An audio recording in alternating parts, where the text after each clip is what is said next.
Bonjour à tous. Ah, Donc aujourd'hui, on va animer une audition en compagnie de Fabienne Oudin, Lionel Camalet et il nous manque, je ne l'ai pas encore retrouvé, elle est cachée où? On a oublié Alexandra Vernet qui devrait arriver, donc voilà. On est censé parler accès des soins et santé mentale. Alors, on va commencer. Lionel, on commence Oui, par Fabienne. bien sûr. Honneur aux dames.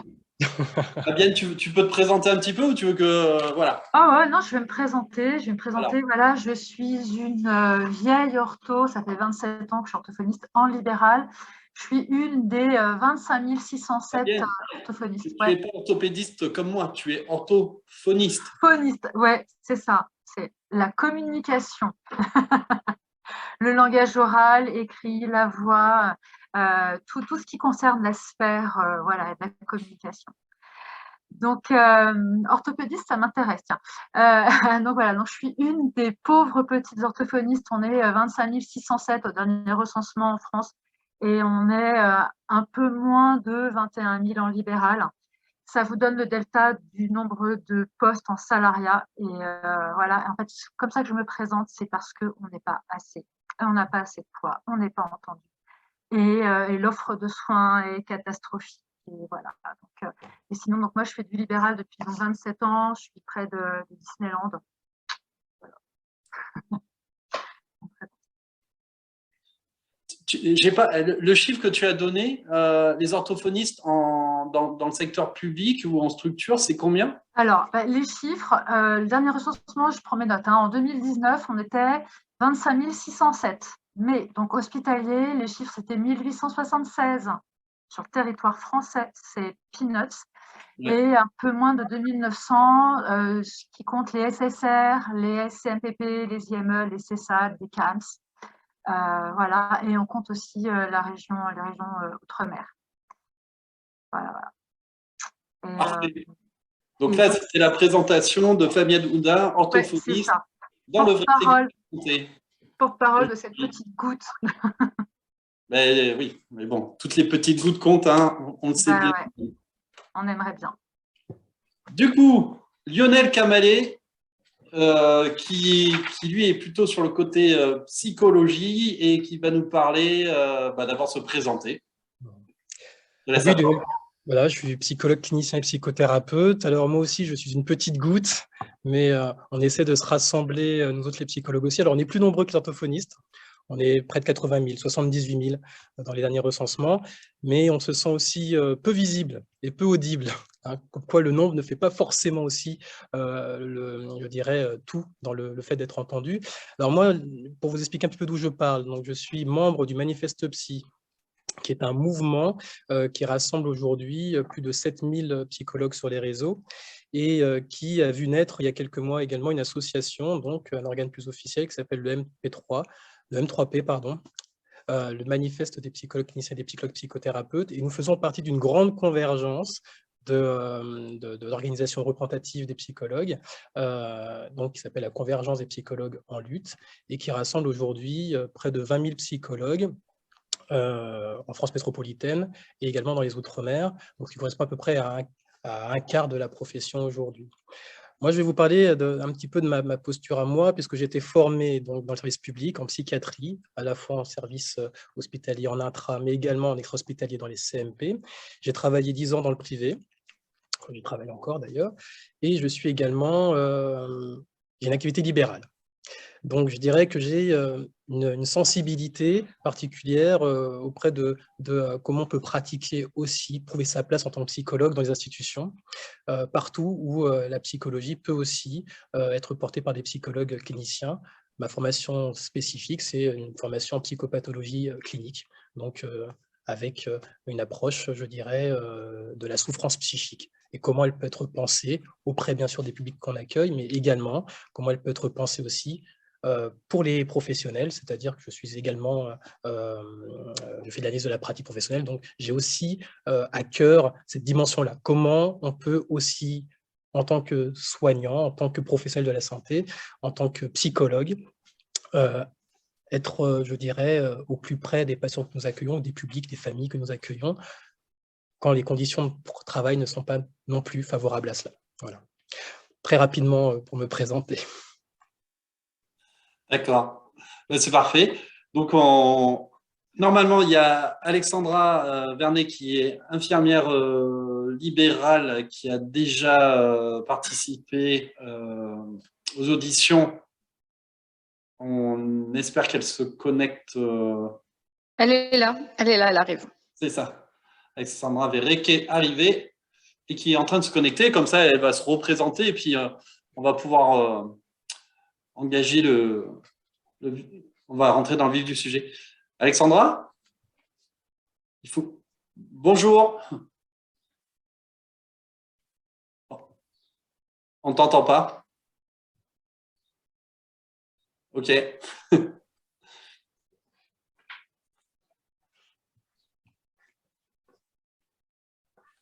Bon, du coup, un orthophoniste ou un psychologue, ça a quand même à faire avec du médico-social, quoi. Tout à fait. Pas que. Et on a l'impression que c'est une profession, à vous entendre, qui se situe beaucoup plus dans le libéral que dans les structures aujourd'hui. Alors non, non, pas du tout. En tout cas, je parlais pour les psychologues, en tout cas, mais les psychologues interviennent partout où la souffrance psychique peut être, je dirais, vécue et accueillie, accompagnée, soignée. Et les psychologues sont même présents dans les espaces où, effectivement, ils ne sont pas soignants. Donc, en fait, la problématique, je dirais, fondamentale aujourd'hui que nous rencontrons et dont on va parler aujourd'hui, elle lie à la fois, bien sûr, le psychologue libéral, en tant que psychologue dans la cité, mais dans une activité libérale, mais également je dirais, toutes les situations où le psychologue travaille aussi en institution. Et ce qui se joue aujourd'hui, et qui nous inquiète beaucoup, et dont je parlerai sans doute un peu plus précisément, c'est que finalement, ce qui se passe aujourd'hui, qui va déconstruire finalement la possibilité pour les psychologues libéraux de travailler dans de bonnes conditions, n'est que le symptôme finalement d'une dégradation de tous les espaces, notamment dans le public, dans la fonction hospitalière publique, de la dégradation de tous les espaces où les psychologues, mais d'autres celles-ci aussi, je pense que Fabienne en parlera aussi très bien, rencontrent en fait une dégradation massive de leurs conditions de travail, mais également aussi de la qualité d'accueil des patients. Okay. Est-ce qu'on donne la parole à Alexandra Verret? Bonjour. Est-ce que vous m'entendez là, du coup? Oui, on t'entend très bien. Donc, du coup, en fait, Fabienne Houdin, orthophoniste, et Lionel Camalet, psychologue, se sont présentés. On en est là. Et du coup, Alexandra, tu as déjà participé aux auditions, mais ceux qui vont se joindre aujourd'hui à nous ne te connaissent pas forcément. Donc, est-ce que tu peux faire juste une petite présentation de qui tu es et pourquoi tu es là? Alors, moi, je m'appelle donc Alexandra Verret, je suis infirmière libérale sur la commune de Mélan en Isère et je suis vice-présidente du syndicat ONSIL, qui est un syndicat d'infirmiers libéraux. Je suis ici parce que en fait, l'activité d'infirmière libérale aujourd'hui, elle est sous-estimée, 2, on est la variable d'ajustement des dépenses de l'assurance maladie et ça, c'est plus possible, et qu'on a de plus en plus de difficultés à ce que les patients aient accès aux soins. Parce que du coup, comme on traque la moindre dépense, du coup, on n'arrête pas de baisser les prescriptions et on n'arrête pas de baisser aussi le montant de nos actes. Et du coup, on se retrouve avec des patients qui sont en rupture de soins aujourd'hui. Alors qu'on est quand même, j'aime à le dire et je le redis à chaque fois, mais il faut savoir quand même que le plus grand hôpital de France, c'est quand même la ville. Il y a plus de patients qui sont soignés en ville que de patients qui sont hospitalisés. Et qu'aujourd'hui, on est les seuls et on est les derniers professionnels de santé à intervenir jour et nuit sur la totalité du territoire français et d'outre-mer. Et qu'on l'a bien vu sur le Covid, ça a été encore plus flagrant, c'est-à-dire qu'on s'est retrouvé à prendre en charge des patients tout seuls qui n'avaient plus accès ni aux structures hospitalières, ni aux structures privées, et encore moins aux structures libérales à cause du Covid. Donc, on a fait un travail qui était colossal et on est les grands oubliés, la médecine libérale. Alors, quand je dis médecine libérale, je mets tous les praticiens libéraux. On est les grands oubliés du Ségur parce qu'on n'en parle jamais et on n'a aucune revalorisation de nos actes. On n'a pas non plus de révision de ce qu'on appelle de la nomenclature de nos actes, donc la NGAP. Et au contraire, on baisse encore nos tarifs. Voilà. Parfait. Donc, on est dans le vif du sujet. C'est ça. Alors, on reprend avec les orthophonistes. Ouais. Oui. Eh ben, la problématique des orthophonistes, c'est que nous ne sommes pas assez nombreux. Alors, je vais mettre au féminin parce qu'on est 98%, non, 97% de femmes. C'est aussi une des problématiques quand même, hein, c'est que ben, les femmes, on est maman, donc on a besoin de s'arrêter tout ça. Mais je sais pas, on nous prend pour les gentilles dames qui jouent avec les enfants et en fait, on n'est pas du tout pris au sérieux alors qu'on est quand même passé en grade master. Donc, on est à un bac plus 5 et ça pose énormément de soucis. Donc, je vais parler surtout du salariat parce que, comme je l'ai dit tout à l'heure, en fait, les postes en salariat sont de plus en plus vacants. Les orthophonistes sont vacants parce que sous-payés. En fait, les collègues, là, moi, j'ai repris des témoignages de collègues qui travaillent, qui commencent à 1700, 1700, ouais, c'est ça, 1700 euros par mois, bac plus 5. Ça fait un peu mal, quoi. Donc, bah non, les gens ne restent pas. En plus, elles ne sont pas reconnues dans leurs compétences. Donc, les champs de compétences des orthophonistes sont sous-évalués. Donc, ça n'encourage pas. Il y a des jeunes qui font un peu leur place, qui vont réussir à discuter avec la direction et qui vont pouvoir un petit peu développer leur activité au sein de structures. En fait, je pense qu'on aimerait, c'est que ce soit quelque chose de égal partout. C'est-à-dire qu'il y a des orthophonistes qui réussissent à faire leur trou dans des structures hospitalières, CMP, etc., à développer des projets. Mais voilà, c'est pas la règle partout, c'est un combat. Et moi, j'ai plein de témoignages. Là, je suis sur un Facebook, j'ai plein de témoignages de jeunes, ou même de moins jeunes, hein, des gens, par exemple, tu fais 20 ans en libéral, tu te dis, bah, tiens, je vais aller en salariat, bah, tu démarres au degré 0, enfin, jeune ortho, ou tu fais 10 ans dans un CMP, tu décides d'aller dans une autre structure, c'est pareil, tu redémarres à 0. Donc, il n'y a pas de reprise d'échelon. Donc, c'est vraiment un gros paquet au niveau de la problématique.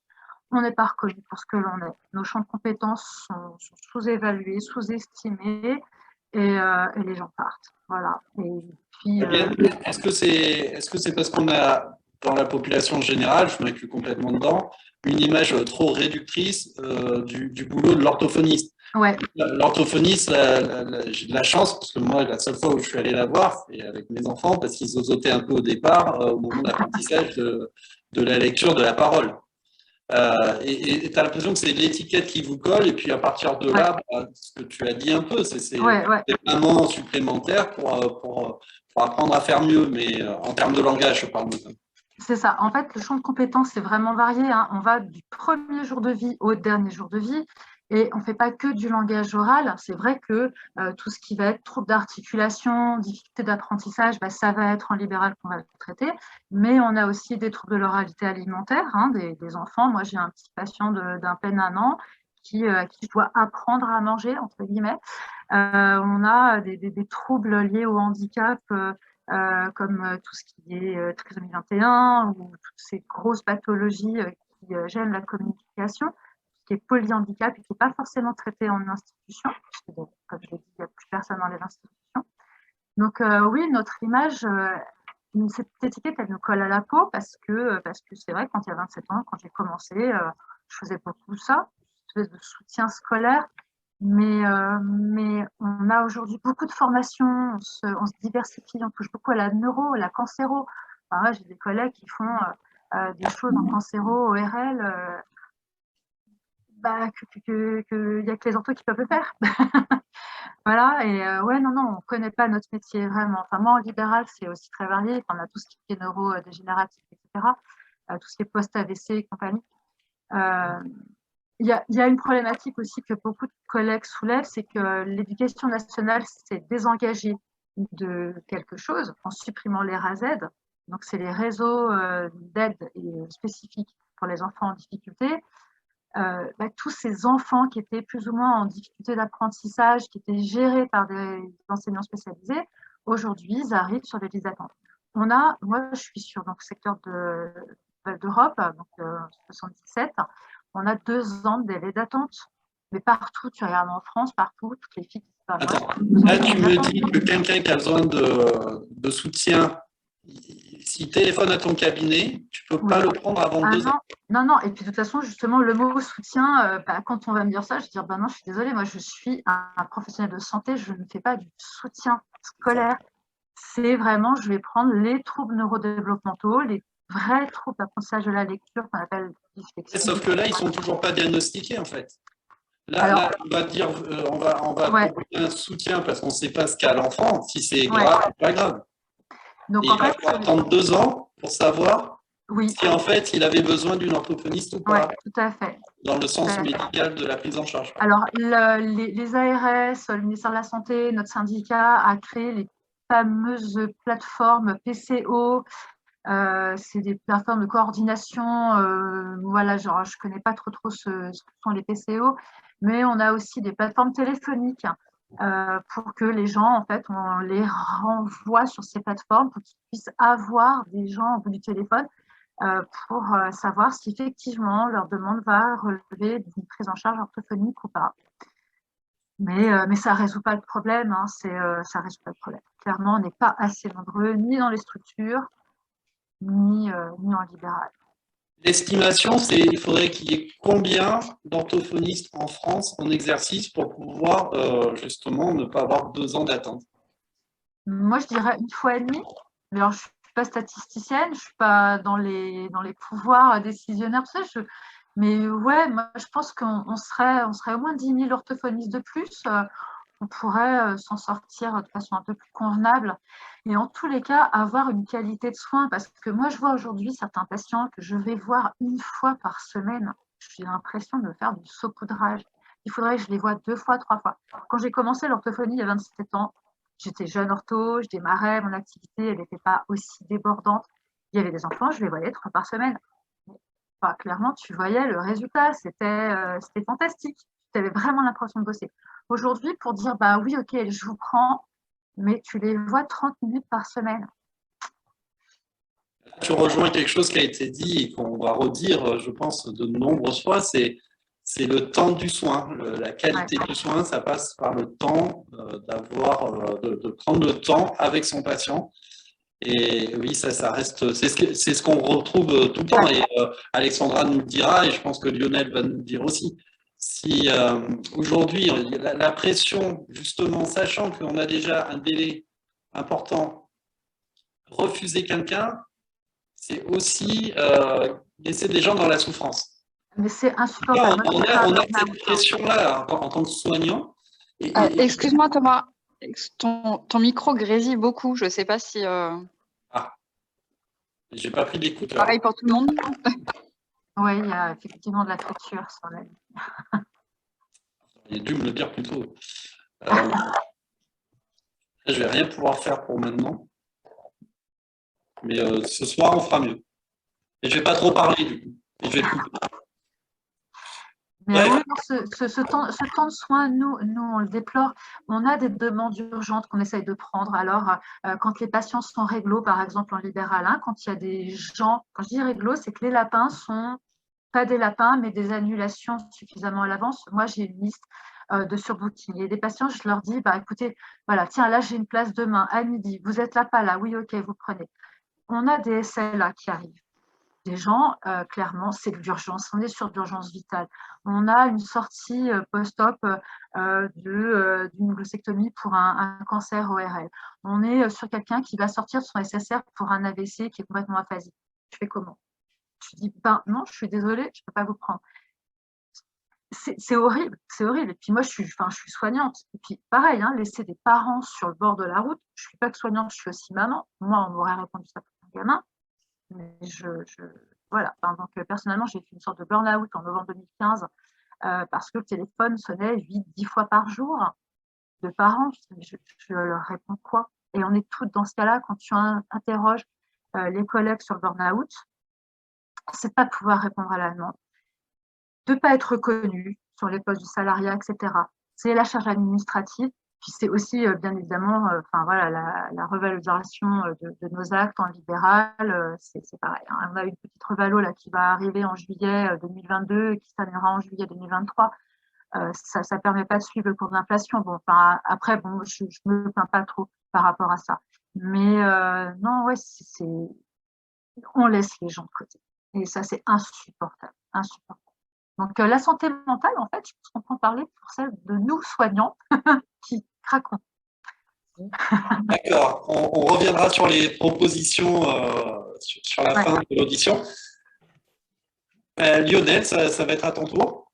Oui, on va se retrouver effectivement sur certains points avec ce que décrit Fabienne, hein. Alors, nous, en tant que psychologues, nous constatons aussi à la fois une méconnaissance, je dirais, de notre degré de compétence, mais également aussi, je dirais, un mépris de l'ampleur des missions qu'on peut porter et qui nous sont progressivement, je dirais, empêchées, hein. Alors, moi, je vais faire un constat, effectivement, qui a été partagé des centaines de fois, mais je pense que ça vaut le coup aussi d'en reparler. Effectivement, le système de santé publique est en train de mourir et ceux qui le portent, qui s'engagent et le soutiennent quotidiennement sont à bout de souffle. On va parler effectivement des turnovers importants, du manque de soignants, des conditions de travail insoutenables, la qualité des soins dégradée, de la vétusté des infrastructures, des moyens limités, mais également de la violence institutionnelle. On parlait de la souffrance des soignants, violence institutionnelle, managériale, des pressions portées par une ambition économique et gestionnaire, une perte de sens globale des procès, notamment des institutions, et qui du coup ne peuvent plus soutenir leur engagement avec les valeurs que nous portons tous dans nos formations. Mais ce qui se joue aujourd'hui, que décrit très bien Fabienne vis-à-vis des orthophonistes en libéral, nous le vivons aussi, nous psychologues, libéraux. Et ce qui se joue aujourd'hui, je vais parler des plateformes. Tout à l'heure, Fabienne parlait des fameuses plateformes PCO. Je vais en parler. Également du dispositif mis en place Mon Psy Santé, on va en parler aussi. Mais il faut bien, j'aimerais bien faire un pas de côté et simplement essayer de décrire en fait de quoi ça parle finalement. Cette pression supplémentaire mise sur les libéraux, en fait, n'est qu'un symptôme de la dégradation et du désengagement de l'État, des structures qui étaient déjà existantes et qui fonctionnaient plutôt pas mal. Moi, je pense notamment au CMP, les centres médico-psychologiques, qui accueillent des enfants et des adultes en souffrance, les CMPP, les centres médico-psychopédagogiques, les CAMS, centres d'action médico-sociale précoce, les CATTP, les centres d'accueil thérapeutique à temps partiel, les points écoute jeunes, et d'autres structures. Elles étaient déjà existantes, elles étaient des lieux où étaient accueillis tous les publics, où était proposé un accueil et un soin pluridisciplinaire, transdisciplinaire, qui était intégralement pris en charge. C'est-à-dire que le soin de proximité, il était aussi porté dans ces structures-là. Ça, c'est quelque chose qui est en train de mourir, de se désagréger. Ces structures, elles étaient vraiment un maillon, un lien entre la ville et l'hôpital. Et ces espaces interfaces-là, eh bien aujourd'hui, elles ne peuvent plus mener leur mission d'accueil et de soins des publics qu'ils étaient censés accueillir. Moi, ce que je remarque effectivement, notamment sur ces structures, aujourd'hui, on les pointe du doigt parce qu'elles ne peuvent plus assurer leur mission primaire, leur tâche primaire, leur mission fondamentale d'accueil de la souffrance psychique, avec des délais. Et ces délais, effectivement, sont très longs, parfois 6 mois d'attente, jusqu'à 2 ans d'attente. Et effectivement, c'est une vraie souffrance, bien sûr, pour les professionnels, parce qu'ils ne peuvent plus accueillir les publics. Et ils les laissent, en fait, effectivement, je dirais, de côté. Et ils se sentent coupables de laisser de côté. Je reviens sur ce que disait Fabienne, aussi je suis père de famille, je me mets aussi à la place, effectivement, des familles qui ont un vrai besoin d'aide et qui se retrouvent effectivement sur une liste d'attente. Et quand on est en souffrance avec son enfant, quand on est en souffrance avec sa propre souffrance à soi, et qu'on est renvoyé finalement à devoir attendre encore un peu plus, quand on sait l'énergie colossale qu'il faut pour pouvoir faire la démarche aussi de dire qu'on souffre, de dire qu'on a besoin d'aide, c'est pas soutenable, c'est insupportable. Et ces structures, elles bénéficiaient en fait d'un vrai maillage territorial. Elles sont sur tout le territoire. Donc, elles proposaient un soin de proximité qui était déjà établi. Mais elles n'ont plus les moyens de pouvoir mener leur mission initiale. Et donc, ce qui est terrible, c'est que plutôt que de renforcer et ces structures et les professionnels qui y travaillent, et de leur permettre de travailler convenablement, on va créer des dispositifs parallèles, notamment les plateformes PCO et le dispositif Mon Psy Santé, dont je vais parler dans quelques instants. Nous autres psychologues, nous travaillons dans tous ces espaces-là. Et nous constatons effectivement l'impossibilité de pouvoir mener notre mission de soins psychiques, d'accompagnement, de psychothérapie dans ces structures-là, parce qu'effectivement, les psychologues n'ont plus les moyens de travailler correctement. On parlait de délai, le temps du soin, la temporalité du soin. Eh bien, effectivement, cette temporalité n'est pas respectée. Quand on n'a pas les moyens de pouvoir effectivement travailler correctement, on ne peut pas accueillir des patients dans de bonnes conditions et suffisamment longtemps pour mener le soin psychique. Et nous, on le retrouve effectivement en institution. Et ce qui se joue en institution a des répercussions directes sur la création de ces fameuses plateformes. Tout à l'heure, Fabienne parlait des fameuses plateformes PCO. Alors, les plateformes PCO, c'est quoi? Ce sont des plateformes de coordination et d'orientation à destination des enfants présentant des troubles neurodéveloppementaux. Et donc, ce dispositif, il a été créé pour essayer de désengorger la file d'attente des CMP, enfants-ados notamment. Et donc, plutôt que d'investir massivement dans l'existant, on va créer des dispositifs parallèles, sans concertation avec les professionnels de terrain, sans concertation, en l'occurrence, non plus avec les psychologues, pour essayer de pallier un problème qui est tout à fait ailleurs, en fait. Le service public peut assurer ces missions-là de façon satisfaisante si on lui donne les moyens de le faire.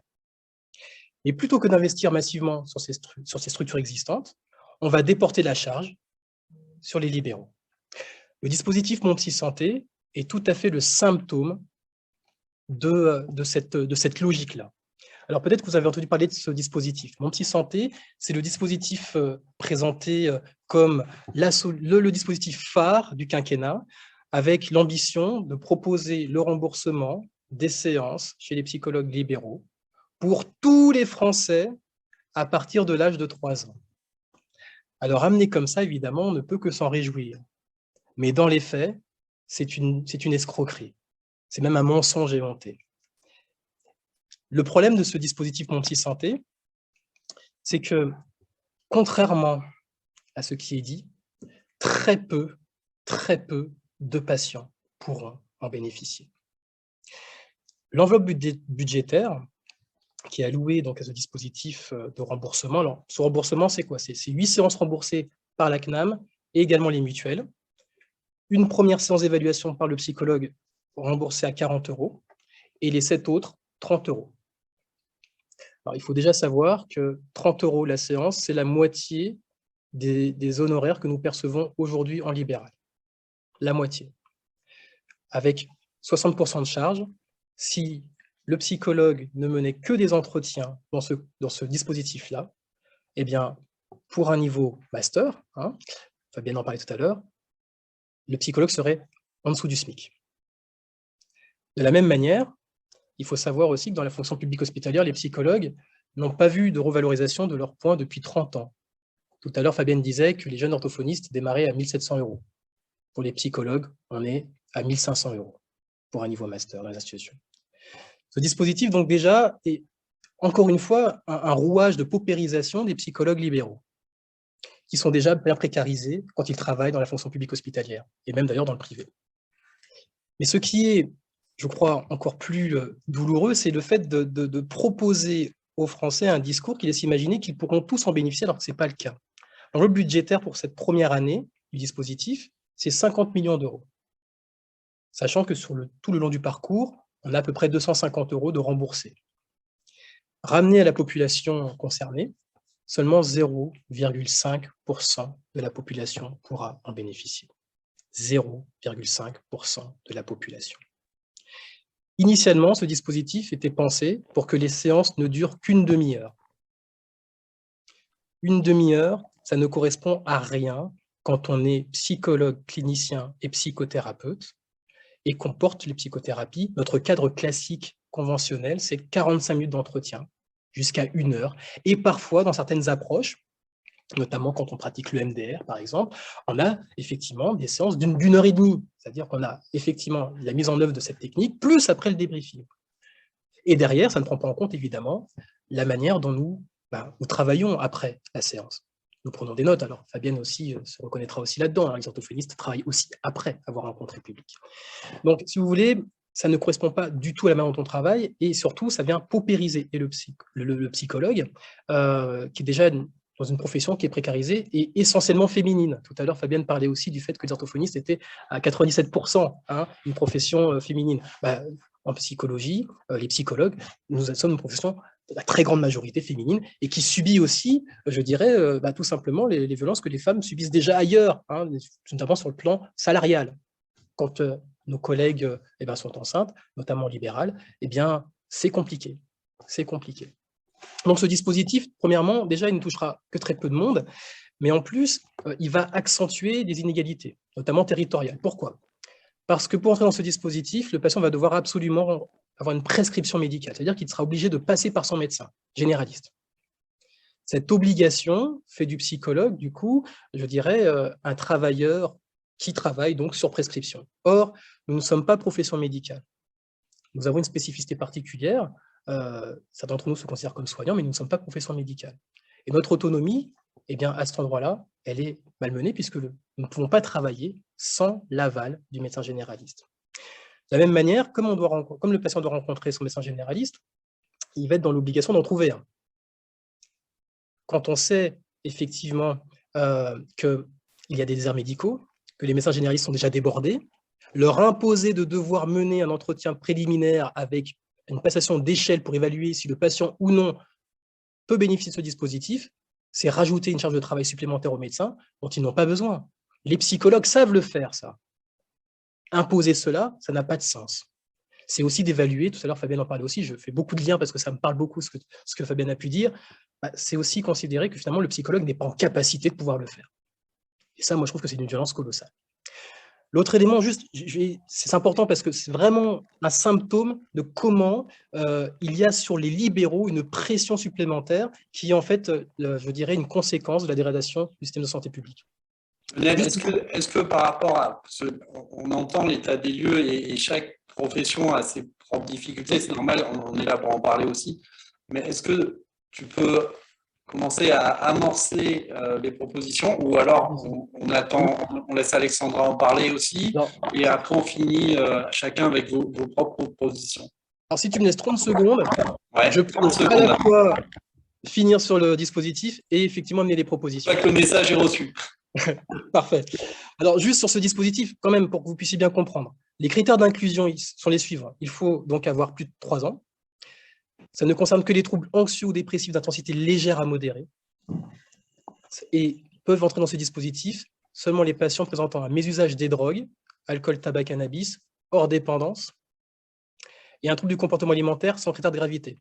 Alors moi, je travaille spécifiquement en addictologie et auprès d'un public de patients souffrant d'obésité morbide avec parfois aussi des troubles du comportement alimentaire. Alors je peux vous dire que ça n'a aucun sens, strictement aucun sens. Autant inclure, si vous voulez, dans ce dispositif, ça n'a pas de sens, c'est pas possible. Par contre, voici les critères d'exclusion. Risque suicidaire, trouble anxio-dépressif sévère, trouble du comportement alimentaire grave, trouble neurodéveloppemental sévère, toute situation de dépendance à une substance psychoactive, une ALD ou une invalidité pour motif psychiatrique, ou un arrêt de travail depuis plus de 6 mois pour motif psychiatrique, par exemple une dépression ou un burn-out. Eh bien, en libéral, c'est 80% des patients que je rencontre. Donc, on crée un dispositif qui est non seulement une aberration sur le plan administratif, parce que ça va créer une lourdeur supplémentaire pour tous les professionnels, mais en plus, très peu de personnes pourront en bénéficier. 50 millions d'euros investis pour ça. Il faut savoir en plus que le patient ne pourra pas choisir son psychologue, il devra choisir parmi une plateforme avec 1000 psychologues qui seront validés sur tout le territoire. Ça n'a pas de sens. 50 millions d'euros, alors les économistes pourront peut-être effectivement me dire, on pourrait être plus précis, me préciser que ce n'est pas forcément un calcul qui vaut le coup. Comparaison n'est pas raison, mais ce n'est pas grave. 50 millions d'euros, c'est à peu près ce qui nous permettrait de financer 200 postes de psychologues pendant 10 ans. 200 postes de psychologues pendant 10 ans. Si on ramène cela à la logique que j'évoquais tout à l'heure, c'est celle des services publics, on comprend très bien qu'un euro investi dans le service public, dans les structures existantes, a plus d'intérêt que d'investir dans des nouveaux dispositifs qui n'ont pas de sens. Et ça, c'est quand même quelque chose qu'il faut comprendre parce que c'est fondamental. Nous autres psychologues, à cet endroit-là, on est complètement mis de côté parce qu'on est ramené finalement à des praticiens de la bobologie psychique. Hein. On est complètement exclu de notre capacité. Alors bien sûr qu'on n'a pas nous ne pouvons pas établir de diagnostic, je dirais, comme le médecin psychiatre. Quand je dis cela, ça ne veut pas dire qu'on n'a pas la compétence, puisque nous avons une formation en psychopathologie clinique qui est de haut niveau. On peut, nous, avoir une clé de lecture, je dirais, diagnostique, bien évidemment. Mais nous sommes aussi des spécialistes, nous sommes des professionnels spécialistes de la psychothérapie. Et là, elle est complètement exclue du dispositif. On ne peut pas porter la psychothérapie. On est ramené à des accompagnants, à des discutants, à du soutien possiblement, des accompagnants psychologiques. Mais on est complètement méprisé dans notre possibilité de pouvoir mener notre métier avec notre degré de compétence. Ok, Lionel, ça je l'ai entendu. Et comme Proposition. Lionel, Proposition, après je me tais. Proposition, non, après, je me tais. tu parleras des propositions juste après, Alexandra. Très bien. On fera un Je truc, laisse la parole à Alexandra. un dernier chapitre proposition. Alexandra, c'est à toi. Ouais. Alors, je voulais remercier Fabienne et Lionel pour tout ce qu'ils ont dit, parce qu'effectivement, ça rejoint aussi le problème des infirmières libérales. C'est-à-dire qu'aujourd'hui, on a une nomenclature des actes qui n'est pas du tout adaptée. Alors, je vais te donner un exemple. Ça va te parler, par exemple, si dans ton service d'orthopédie, tu as un patient qui a un début d'escar, l'infirmière qui remarque l'escar, elle n'est pas obligée de venir te voir pour avoir une prescription pour faire des pansements. Ben, nous, en ville, on est obligé. Tu prends le week-end dernier, j'ai la fille d'une patiente qui m'a appelée, parce que sa maman est alitée depuis quelques jours, faisait un début d'escar. Et ben, il faut savoir que je ne peux pas intervenir à domicile pour voir, un, cet escar, deux, faire le bilan de la plaie, et trois, faire une prescription. Je suis obligée de passer par un médecin qui va soit se déplacer, soit pas se déplacer. Bon, bref, donc on est encore obligé de passer par la prescription, alors qu'on a un décret de compétence, on a un rôle qui nous est propre, qu'on utilise tous les jours à l'hôpital, et sauf qu'en ville, on n'a pas le droit d'utiliser. Autre exemple aussi ce matin, j'ai une de mes patientes démente qui me dit qu'elle a des douleurs mictionnelles.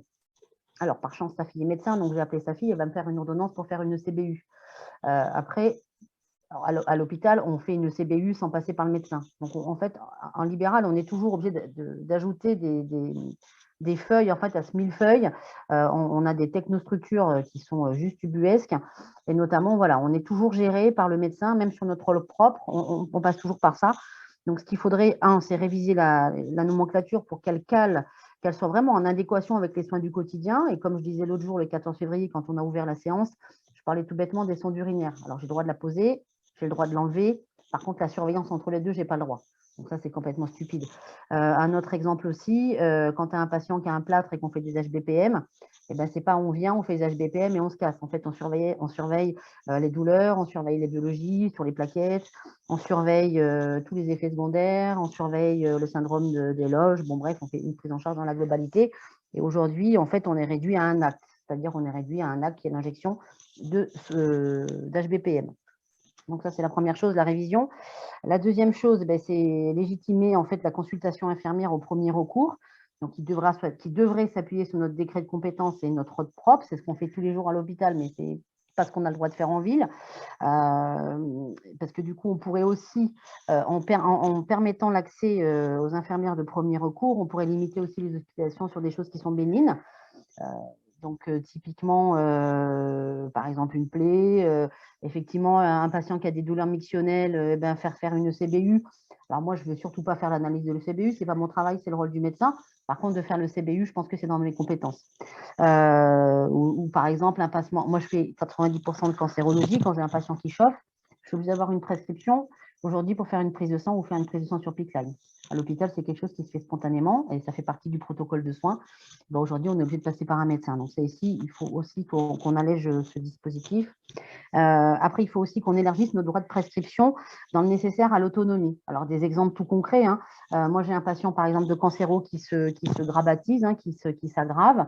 Et bien, aujourd'hui, je suis obligée de passer par le médecin traitant pour faire une prescription de lit médicalisé. Alors, j'ai le droit de prescrire le matelas, mais je n'ai pas le droit de prescrire le lit. Bon, ça fait partie des choses qui sont un peu stupides. C'est pareil, moi j'ai beaucoup de patients qui sont tétra ou paraplégiques. Et bien pour chaque, que ce soit pour les soins ou que ce soit pour le matériel, je suis encore obligée de passer par le médecin traitant. Moi, ma patiente Dominique, qui est tétraplégique depuis 45 ans, elle ne va pas marcher demain. Donc clairement, les prescriptions d'hier seront les mêmes que demain et seront malheureusement les mêmes qu'après-demain. Donc ça aussi, il faudrait qu'on fasse quelque chose. Ensuite, il faudrait aussi qu'on crée des consultations de prévention et d'éducation. Parce qu'on sait quand même que la prévention, prévenir, c'est aussi guérir.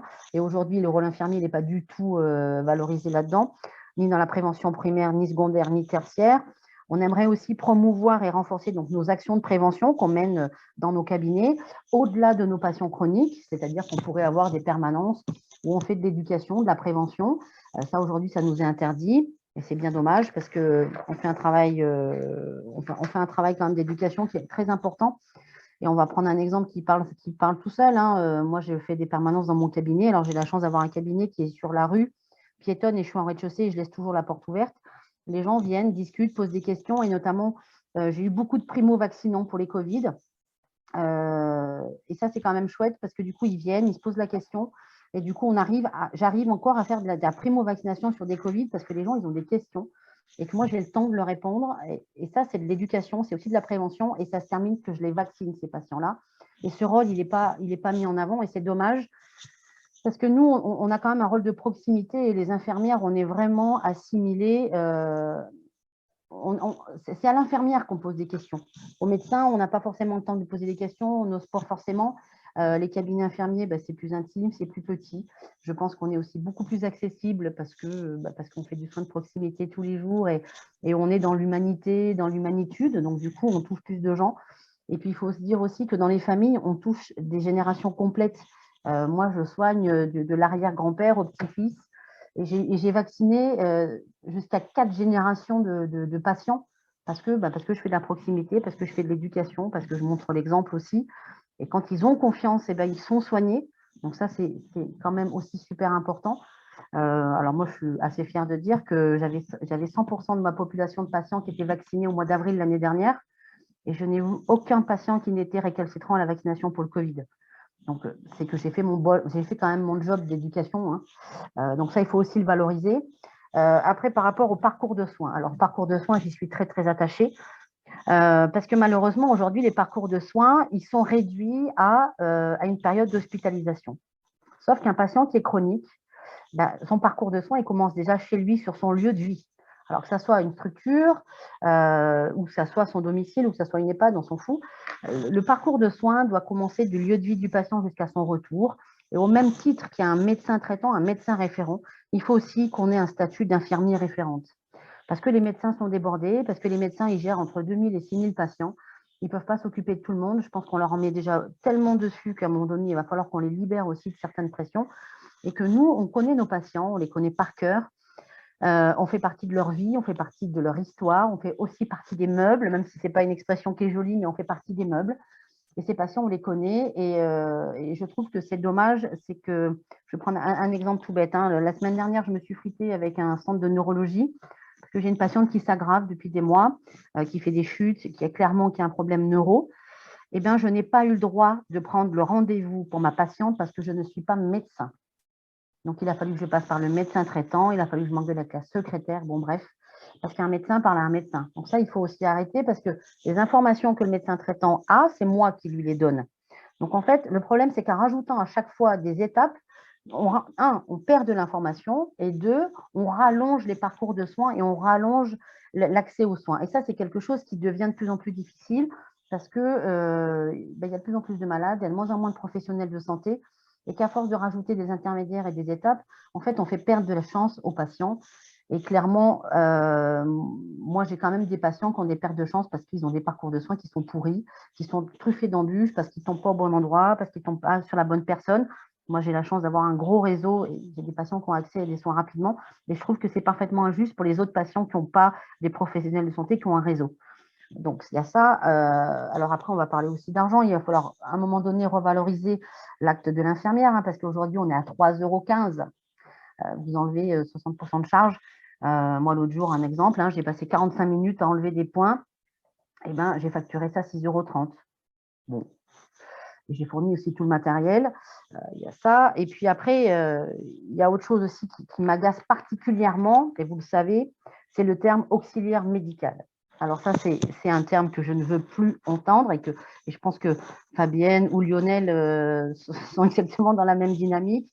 Moi, je revendique qu'on soit des praticiens en soins infirmiers, parce qu'on est des praticiens avec une spécialité qui est les soins infirmiers, qu'on est des professionnels de santé à part entière, qu'on a des compétences qui nous sont propres et on a des compétences qu'on a acquises lors de nos formations et lors de nos parcours professionnels qui sont riches, heureusement pour nous. Et on est dans la capacité d'avoir un raisonnement donc clinique. On n'est pas des simples, les infirmiers, on n'est pas des simples exécutants et on n'applique pas bêtement une prescription médicale. En tout cas, on ne doit pas être comme ça. On a quand même des connaissances qui font qu'on est capable de dire, bah, tiens, lui, il est en train de faire une infection urinaire. Tiens, j'ai mon patient de cancéro qui chauffe, mais d'un point de vue clinique, c'est bien. Et bien, peut-être qu'il fait ça. On est formé à ce raisonnement clinique et à l'hôpital, on le fait. À l'hôpital, c'est ce qui est fait tous les jours. Et sauf qu'en ville, c'est quelque chose qui n'est pas reconnu. Moi, je ne revendique pas de prescrire des médicaments. Ça ne m'intéresse pas du tout. Hein, sinon, j'aurais fait médecine ou j'aurais fait pharmacien. Moi, je revendique de légitimiser des actions que je fais tous les jours. Que ce soit de l'éducation, de la prévention, du soin, que je puisse aussi pas forcément passer par le médecin pour des questions à 2 balles, pour une histoire de plaie, où le médecin, il ne connaît rien. Et c'est normal parce que les plaies, c'est moi qui les vois tous les jours. Mes patients de cancéro, je prends cet exemple parce que c'est vraiment un truc qui est flagrant. Mes patients de cancéro, quand ils sont d'un point de vue clinique, ils sont bien, qu'ils ont une température, qui chauffe à 39, je n'ai pas envie de les hospitaliser tout simplement parce que je n'ai pas le droit de faire une prise de sang sans ordonnance. Je n'ai pas envie que mes patients ils aillent dans un couloir d'urgence alors qu'ils sont en aplasie. Ils n'ont rien à faire aux urgences, ces patients. Et aujourd'hui, on nous propose alors encore des structures, des CTPS, des MSP, tout ce que vous voulez. Alors, c'est bien. Alors, c'est bien pour certains, parce qu'il y en a qui gagnent de l'argent grâce à des CTPS. Parce que comme c'est de l'argent qui vient de l'ARS, il y a beaucoup plus de moyens que les moyens qui sont amenés par la CPAM.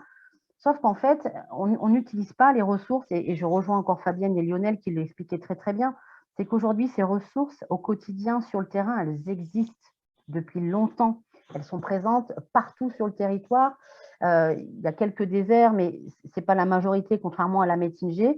Et ces plus-values, aujourd'hui, sur le terrain, elles ne sont pas utilisées parce qu'on rajoute encore des technostructures, on rajoute des trucs qui sont compliqués d'un point de vue administratif, qui rebutent tout le monde. Et je trouve que c'est dommage parce que non seulement ça fait perdre du temps, alors ça fait perdre du temps à tout le monde, ça fait perdre du temps aux patients, parce que son parcours de soins, il est rallongé. Ça fait perdre du temps aux professionnels de santé qui sont déjà relativement épuisés. Moi, il y a des semaines où je fais 90 heures, hein, donc voilà. Et puis surtout, ça fait perdre de l'argent. Et aujourd'hui, il faut quand même qu'on parle d'argent, parce qu'on n'arrête pas de dire qu'il n'y a pas d'argent, qu'il faut faire de l'économie, qu'il faut ci, qu'il faut ça. Mais à côté de ça, on crée des structures qui coûtent un fric monstrueux, alors que cet argent, on peut l'utiliser autrement, on peut donner du sens à ce qu'on fait et l'argent qu'on utilise. Et à côté de ça, voilà, on vous balance plein de trucs. Alors, c'est stupide, ça existe déjà. Pourquoi on n'utilise pas quelque chose qui est sur le terrain, qui fonctionne, qui ne coûte rien? Parce que les professionnels de santé, on s'appelle entre nous. On n'a pas besoin d'avoir une méga structure pour se parler. Avant, il n'y avait pas les téléphones portables. Maintenant, il y a les téléphones portables, il y a les mails. On peut s'appeler jour comme nuit. On a des messageries sécurisées. On peut faire de la visioconférence. On peut faire tellement de choses. Et à côté de ça, on vous pond des trucs. Bon, alors, moi, si ça peut faire avancer le schmilblick, je suis d'accord. Sauf que dans la pratique, eh ben, c'est beaucoup plus compliqué que ça. Et que sur le papier, ben, c'est pareil, c'est très joli, mais en fait, ça ne marche pas. Ça ne marche pas, ça complique, ça épuise les gens. Et je pense aussi que toute cette partie administrative qu'on est en train de nous relarguer fait partie des choses qui effraient les jeunes qui veulent s'installer. C'est-à-dire que la partie administrative, aujourd'hui, elle est tellement énorme que tout professionnel de santé qui veut s'installer, eh ben, en fait, il flippe par rapport à ça. Alexandra, pour toi, c'est quoi? C'est 20% de ton temps de travail, la partie administrative à peu près? Non, je dirais 40%. Je dirais 40%, à savoir D'accord qu'un soignant, il vaut mieux le payer à faire du soin qu'à faire les tâches administratives. Bah, oui, surtout qu'on peut simplifier les choses. Je veux dire, on est à l'ère du numérique. On n'est plus à l'ère de la gravure. On est à l'ère du numérique où l'information circule excessivement rapidement, où on peut faire signer des documents de façon numérique, on peut faire plein de choses. Et à côté de ça, on n'utilise pas ces outils. Et on fait perdre un temps astronomique. Alors, moi, Alors, l'administratif, pour moi, ce qui est difficile, ce qui est très long, bon, c'est la facturation, bon, ça, c'est une chose, mais c'est surtout passer mon temps à réclamer les ordonnances. Là, je te prends un exemple. J'ai une patiente qui sort d'hospice, qui a une prothèse endotrachéale, qui doit faire des aérosols. L'ordonnance, elle est mal rédigée par l'hôpital. Je ne peux pas joindre l'hôpital parce que l'hôpital est débordé. Eh bien, ça fait 3 semaines que je demande, et j'ai dû envoyer à peu près 30 ou 40 mails au médecin traitant pour pouvoir avoir l'ordonnance pour faire les soins. Alors, les soins, ils sont faits. Et aujourd'hui, ils sont faits gratuitement. Alors, je ne vais pas pouvoir travailler gratuitement à vitam aeternam. Je ne peux pas vivre que d'amour et d'eau fraîche. À un moment donné, il faut aussi quand même qu'on bouffe et on paye nos charges, accessoirement. Donc, tout cet administratif est très compliqué et très lourd. Et c'est quelque chose que je n'arrive pas à comprendre parce qu'on est dans l'ère du numérique et on n'arrête pas de nous parler de e-santé, de e-innovation. On nous parle de tout ça et par contre, on nous rajoute de l'administratif papier. Alors, ça, pour moi, c'est… Bah, après, bon, Le problème, c'est que je suis un peu blonde et infirmière, alors je cumule les handicaps, donc je ne dois certainement pas tout saisir. Il y a ça. Et puis après, sur cette histoire d'auxiliaire médical, où ça me fâche aussi un peu, c'est que du coup, on ne reconnaît pas ma plus-value au quotidien sur le terrain. C'est-à-dire que moi, tous les patients à qui je fais de l'éducation, à qui je fais de la prévention, à qui je fais une prise de sang, même si je n'ai pas l'ordonnance, mais je vais la faire, c'est tout autant de patients que je ne vais pas hospitaliser. Et du coup, c'est tout autant d'argent qu'on va économiser aussi. Et c'est aussi une façon de préserver aussi l'hôpital. C'est-à-dire que moins on hospitalisera de patients, plus on les gardera à domicile, plus on fera de la prévention, et moins on aura des dépenses de santé qui seront importantes. Donc ça, il va falloir qu'on y travaille et qu'on y réfléchisse surtout. Et autre chose aussi, c'est qu'il y a quelque chose qui me fâche aussi. Je me déplace à domicile tous les jours, et il faut savoir qu'aujourd'hui, mon tarif de déplacement, il est 2,50 €. Un médecin qui se déplace, c'est 10 €. Alors, il va falloir qu'on m'explique la différence entre… Grosse voiture que toi. Ah, je peux te montrer ma voiture, on peut discuter, il n'y a pas de souci, parce que c'est mon bureau, donc j'ai investi dans une bagnole. Non, mais ce que je veux dire, voilà, c'est qu'on n'a pas les mêmes… ce qui est difficile aussi en libéral, et ça, je pense que Fabienne et Lionel, et que ce soit tous les autres professionnels de santé, que ce soit les kinés, que ce soit les sages-femmes, on a tous un régime qui est différent.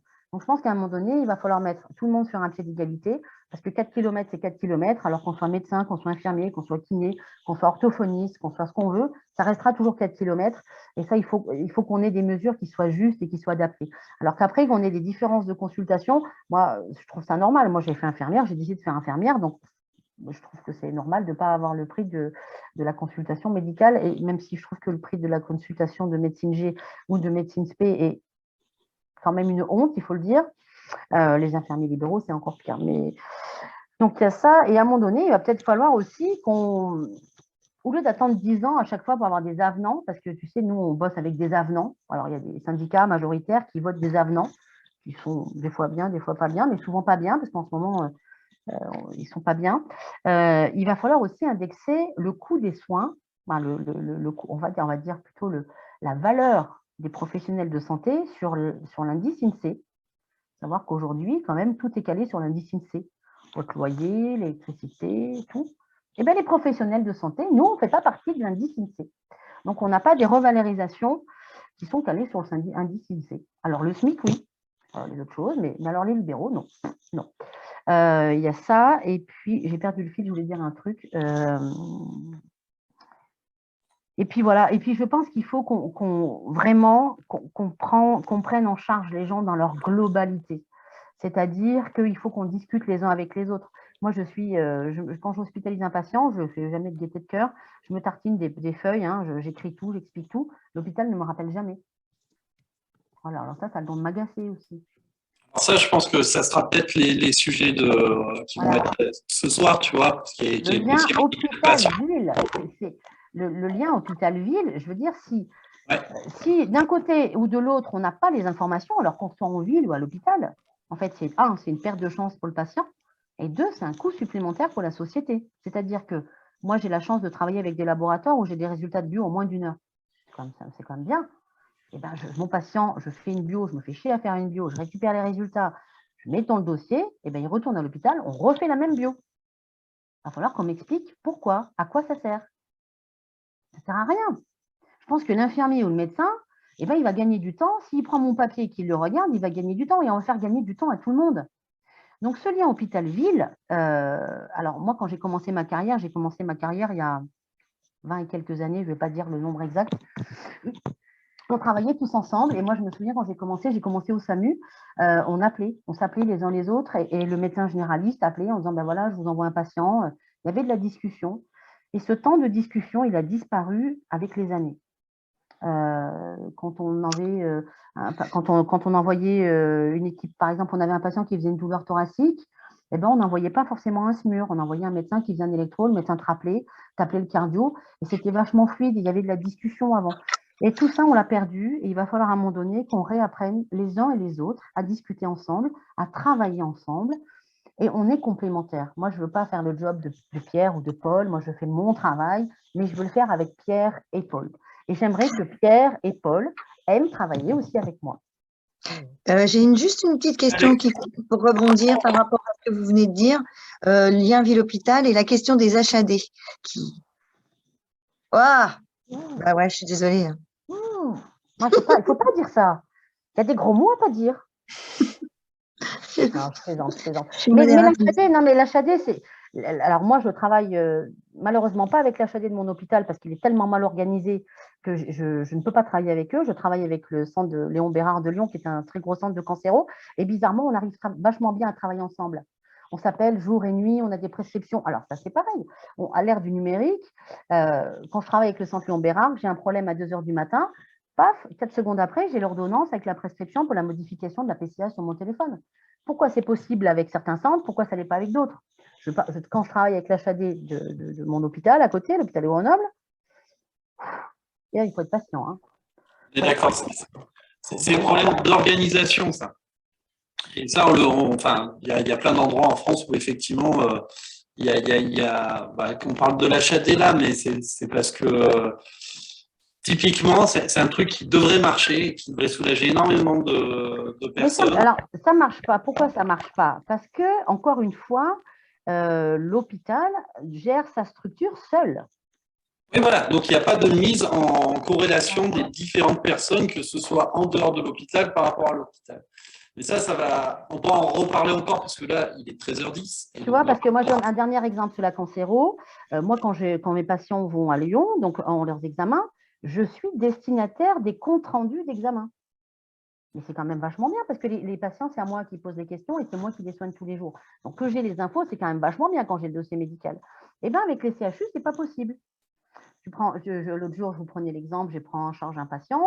On m'a dit, il faut aller s'occuper de sa chimio. Ok, il faut aller m'occuper de sa chimio. Et je dis, est-ce que je peux avoir le dossier médical? Ah non, je ne peux pas vous le donner. Donc, je suis arrivée chez mon patient. Il a fallu que je lui demande quel type de cancer il avait. Est-ce qu'aujourd'hui, c'est pensable une approche du soin comme ça? Non, ce n'est pas possible. Alors, on se débrouille autrement, mais pourquoi moi, infirmière, je n'ai pas accès au dossier médical de mon patient? Pourquoi il n'y a que le médecin traitant qui a accès à ces données? Les soins, c'est moi qui les fais tous les jours. C'est moi qui me déplace jour et nuit, ce n'est pas le médecin, c'est Bibi. Alors la nuit, je me déplace en pyjama, ça fait rire tout le monde. Mais bon, voilà. Mais ce n'est pas le médecin qui se déplace la nuit. La nuit, quand il y a un souci, c'est moi qui viens. Pourquoi je n'ai pas accès au dossier? Ça fera partie des propositions. Christelle, est-ce qu'il y a des questions dans la salle? Non, il n'y avait pas d'autres questions. Non, il n'y avait pas d'autres questions. C'est beaucoup d'approbation. Donc, on va pouvoir passer aux propositions. Voilà. Alors, moi j'ai juste résumé, puis vous passez à vos propositions. Donc, j'ai bien retenu que les structures, elles existent dans la plupart des cas, mais du coup, elles ne sont pas utilisées, voire pire, on crée de nouvelles plateformes avec des dispositifs parallèles, et du coup, c'est plutôt des mesures technocratiques qui n'arrangent rien, alors qu'on devrait mettre plutôt l'argent dans ce qui existe déjà pour remettre les choses au niveau. Et surtout, c'est revenu plusieurs fois, il n'y a pas de concertation avec les personnes, les professionnels de terrain. Les salaires, évidemment, ils sont revendiqués systématiquement, et donc dans les propositions que vous allez nous faire, vous allez reparler de revalorisation de salaire, et c'est tout à fait naturel quand on voit le niveau de rémunération pour des bac plus 5 avec un SMIC et un peu plus, à peine plus. Valoriser l'expérience du terrain aussi, construire donc ce qui existe, le renforcer. Pour les infirmières, mais finalement, quand je vous ai entendu parler, que ce soit au niveau psychologue, au niveau orthophoniste, on est d'accord que vous êtes souvent finalement des premiers recours avec un domaine de compétences déjà très particulier, mais finalement plutôt large, et vous réduire à des missions, entendu le mot bobologie, c'est vraiment trop réducteur et c'est pas bien. Et puis surtout, ça n'apporte rien dans la communication à la société, alors que vous êtes capable de faire bien plus et d'apporter, de monter le niveau du soin en France. La charge administrative, bon, là, il va falloir trouver aussi des solutions, puisque tout le monde décrit ce phénomène hyper usant, chronophage, qui nous empêche justement d'apporter du temps aux soins, ce qui a été relevé aussi. Et on n'a pas beaucoup parlé, mais on en parle dans d'autres auditions, de la prévention. Alexandra a commencé à en parler. On a tous un rôle dans la prévention. Les infirmières peut-être encore plus, parce qu'effectivement, elles sont en contact direct des patients. Et on a bien noté la notion du réseau. Le réseau, c'est quelque chose de fondamental. En fonction de l'endroit où vous habitez, ça se passe plus ou moins bien en fonction de la disponibilité que les professionnels de santé veulent bien laisser ou mettre en place. Et ça, c'est des choses qu'il va falloir cultiver et améliorer. Alors, on refait le tour et on essaie de sortir 3 propositions. Et je vous rappelle que ces 3 propositions, elles vont être retenues et restituées à nos présidentiables pour le 27-28 mars, dans le cadre d'un colloque qu'on organise sur Paris. On commence par Fabienne. Ok, moi j'ai les propositions surtout des orthos en salariat. Sur le libéral, c'est encore une autre question. Donc, c'est la reconnaissance salariale et statutaire du niveau d'études en pratique avancée dans le milieu hospitalier avec reconnaissance des compétences. Ça, je peux l'envoyer par mail. Reconnaissance salariale et statutaire en tant que cadre opérationnel aussi. Donc, pouvoir avoir d'autres évolutions de carrière que juste être Madame Ortho. Il y en a qui demandent une autorisation légale de se former en institut d'infirmiers pour certaines pratiques, notamment les aspirations endotrachéales. On pourrait parler de tout ce qui est cancéro, tout ce qui est ORL. Voilà. Donc on va dire, c'est les 3 propositions là qui sont revenues qu'on pourrait reprendre. Il y en a d'autres, mais la reconnaissance des compétences à disposer des outils nécessaires pour l'évaluation complète des troubles de la déglutition en secteur hospitalier sous prescription médicale. Voilà, ça, c'est des collègues qui m'ont donné ça. Voilà, on va dire que c'est assez technique, mais il y en a plein qui demandent ça. En plus d'être mieux payé, mieux considéré. Merci beaucoup, Fabienne.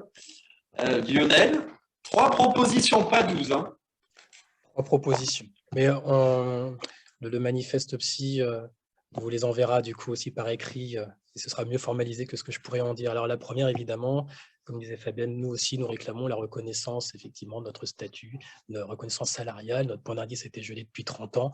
Donc, effectivement, dans la FPH, nous sommes très mal payés. Et la reconnaissance aussi de notre spécificité en tant que psychologue, profession non médicale, mais avec un degré de compétence qui est là et qui est souvent méprisé. Ce que nous voulons aussi, c'est la suppression, bien sûr, de ces dispositifs parallèles, Mon Psy Santé notamment, et la création d'une nouvelle convention de remboursement. Les psychologues ne sont pas opposés au remboursement des séances chez les psychologues libéraux, mais pas de cette manière-là. Donc, une nouvelle convention qui permette aussi, je ne l'ai pas précisé, pourtant c'est un point fondamental, dans Mon Psy Santé, les psychologues ne peuvent pas pratiquer de dépassement d'honoraires. Interdiction. Donc, encore une fois, il y a une restriction aussi de notre cadre de travail et bien évidemment de la libre, je dirais, mise à disposition de nos honoraires, ce qui est d'ailleurs inscrit dans notre code de déontologie. Nous voulons aussi l'accès direct aux soins psychiques, aux psychologues, pas d'intermédiaires. Tout à l'heure, Alexandra parlait très bien, trop d'intermédiaires, on n'a pas besoin de mettre des intermédiaires. Et ça nous met en plus en compétition avec le médecin généraliste, alors qu'on travaille en libéral très bien avec les médecins généralistes quand on se respecte dans nos compétences, justement. Donc là-dessus, c'est fondamental. Et évidemment, ce que nous souhaiterions, c'est bien sûr la restauration, comme tu as pu le préciser très bien, Thomas, des structures existantes, CMPP, CATTP, CAMS, dans lesquelles les psychologues interviennent et interviennent de façon engagée. Voilà. Merci. Et Alexandra, pareil, tu nous reformules 3 propositions de l'infirmière libérale. Alors, j'étais en train de réfléchir en une phrase, te mettre les 9 choses. Non, j'ai fait le tri.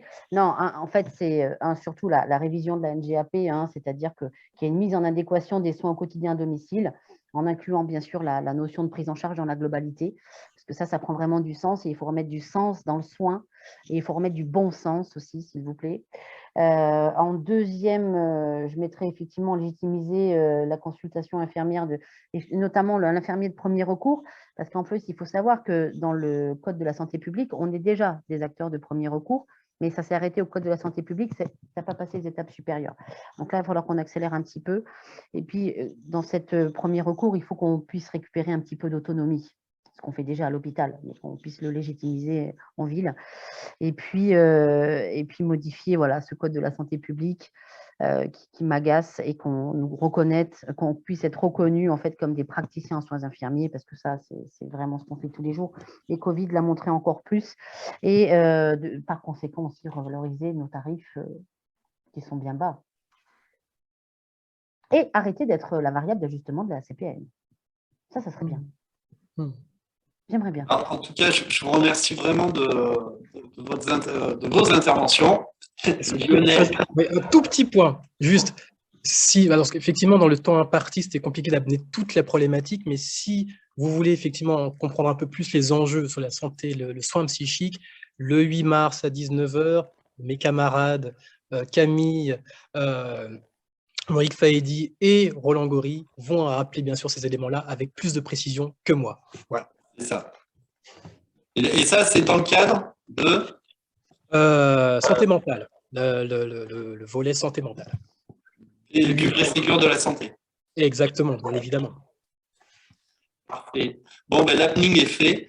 Non, vraiment, merci à tous. Voilà, j'espère que tout ce que vous avez dit sera entendu et que notre futur président de la République et ses équipes santé piocheront, mais vraiment piocheront avec une grosse pioche et plein de pelles dans toutes ces idées qui doivent évidemment arriver très vite sur la table parce que le système de soins est vraiment en difficulté actuellement. Et si on est là tous, qu'on a coupé la consultation, qu'on a arrêté des soins, etc., c'est qu'on a vraiment envie que ça, pas juste que ça survive, que ça se transforme, que ça se performe.